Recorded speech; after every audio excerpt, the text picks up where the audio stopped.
കേരളം നമ്മൾ പണ്ട് തൊട്ടേ പറഞ്ഞു കേൾക്കുന്നത് വ്യവസായത്തിന് വളക്കൂറുള്ള ഒരു മണ്ണല്ല എന്നുള്ള ഒരു ധാരണയാവാം. എന്തായിക്കോട്ടെ, നമുക്ക് അങ്ങയുടെ അഭിപ്രായത്തിൽ, പ്രസിഡന്റ് എന്ന നിലയിൽ അങ്ങയുടെ അഭിപ്രായത്തിൽ കേരളത്തിൽ വ്യവസായത്തിന് പറ്റിയ ഒരു വളക്കൂറുള്ള മണ്ണാണോ ഇവിടെ ഉള്ളത്? നേരത്തെ സൂചിപ്പിച്ചത് മുൻവിധിയല്ല, അത് സത്യം തന്നെയായിരുന്നു. കേരളത്തിൽ ഈ സംരംഭകൻ എന്ന് പറഞ്ഞു കഴിഞ്ഞാൽ തൊഴിലാളിയുടെ ശത്രു എന്നുള്ള നിലയിൽ, അത് തൊഴിലാളിയാണെന്നുണ്ടെങ്കിലും അത് പിന്നെ നാട്ടുകാരാണെന്നുണ്ടെങ്കിലും ഒക്കെ സംരംഭകനെ ശത്രുവായിട്ടാണ് കണ്ടിരുന്നത്. ആ ഒരു മനോഭാവത്തിൽ കാതലായിട്ടുള്ള മാറ്റം വന്നിട്ടുണ്ട്. പ്രത്യേകിച്ച് ഇപ്പോൾ നമ്മുടെ ഇപ്പോഴത്തെ മന്ത്രിസഭ ഈ കഴിഞ്ഞ 4 വർഷമായിട്ട് നടത്തുന്ന പ്രവർത്തനങ്ങൾ വളരെ ശ്ലാഘനീയമാണ്. നേരത്തെ സൂചിപ്പിച്ച കണക്ക് ഈ 2024 ഈസ് ഓഫ് ഡൂയിങ് ബിസിനസ്സിൽ കേരളം 1ാം സ്ഥാനത്ത് എത്തി. അതെങ്ങനെയാണെന്ന് വെച്ചാൽ കേരളത്തിൽ ഭൗതിക സാഹചര്യങ്ങൾ, വ്യവസായം തുടങ്ങാനുള്ള ഭൗതിക സാഹചര്യങ്ങൾ ഒരുപാട് മാറ്റം വന്നിട്ടുണ്ട്. അത് ഗവൺമെൻറ്റിൻ്റെ മിഷനറി സജ്ജമാണ്. ഇനി അത് താഴേക്കടയിലേക്കൂടെ എത്തണം.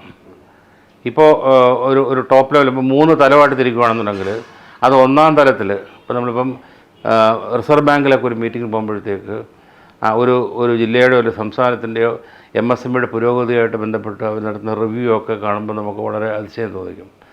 അത് ഇനി താഴോട്ട് പോകണം. നമ്മളിപ്പോൾ താഴെ ഇപ്പോൾ ഒരു വില്ലേജ് ഓഫീസർ തൊട്ട് കളക്ടറേറ്റ് വരെയുള്ള ബ്യൂറോക്രസിയുടെ ഒരു പാർട്ട് കുറച്ചുകൂടെ അനുകൂലമായി വരാറുണ്ട്. ബട്ട് ഒരുപാട് മാറ്റങ്ങളുണ്ട്. നാട്ടിൽ കുഞ്ഞു കുഞ്ഞു സംരംഭങ്ങൾ ഒരുപാട് വരുന്നുണ്ട്. അത് മാത്രമല്ല, വ്യവസായികൾക്ക് നാട്ടിലൊരു അംഗീകാരമുണ്ട്. ഇപ്പം ഞാനിപ്പോൾ എൻ്റെ വിവാഹം കഴിഞ്ഞിട്ട് 30 വർഷം കഴിഞ്ഞു. ആ സമയത്ത് ഞാൻ ഒരു സംരംഭം നടത്തി സക്സസ് ആയ ആളാണെങ്കിൽ പോലും അന്നൊരു വിവാഹ മാർക്കറ്റിൽ നമുക്ക് വലിയ ഡിമാൻഡൊന്നുമില്ല. ആ ഒരവസ്ഥ മാറിയിട്ടുണ്ട്.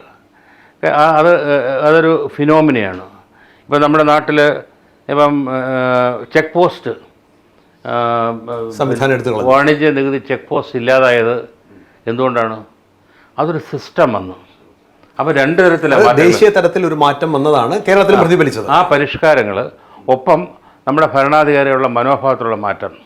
അപ്പോൾ നമ്മളിങ്ങനെ ഇടതുപക്ഷക്കാർ ഇതിന് എഗൻസ്റ്റ് എന്നുള്ളതല്ല, കാലാകാലങ്ങളിൽ വന്ന എല്ലാ ഗവൺമെൻറ്റുകൾക്കും അതേ മനോഭാവം തന്നെയാണ്. ബിസിനസ് തുടരണം. ഇപ്പോൾ അങ്ങനെയല്ല, ഇപ്പോൾ ഒരുപാട് മാറ്റം വരണം എന്നുള്ളൊരു മനോഭാവം. ഒരുപാട് സ്കീമുകൾ സംസ്ഥാന ഗവൺമെൻറ് നടപ്പാക്കുന്നുണ്ട്, കേന്ദ്ര ഗവൺമെൻറ് സ്കീമുകളുണ്ട്.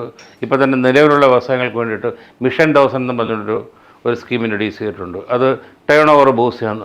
ഇപ്പോൾ 10 കോടിയുള്ളതിൻ്റെ 10 ഇരട്ടിയാക്കുക, അല്ലെങ്കിൽ 1 കോടിയുള്ളവർക്ക് അതിൻ്റെ ഇരട്ടിയാക്കുക. അത്തരത്തിലുള്ള വായ്പകളും കൊടുത്ത് ഇൻട്രസ്റ്റ് സബ്മിഷനും എല്ലാം പ്രഖ്യാപിച്ചിട്ടുണ്ട്.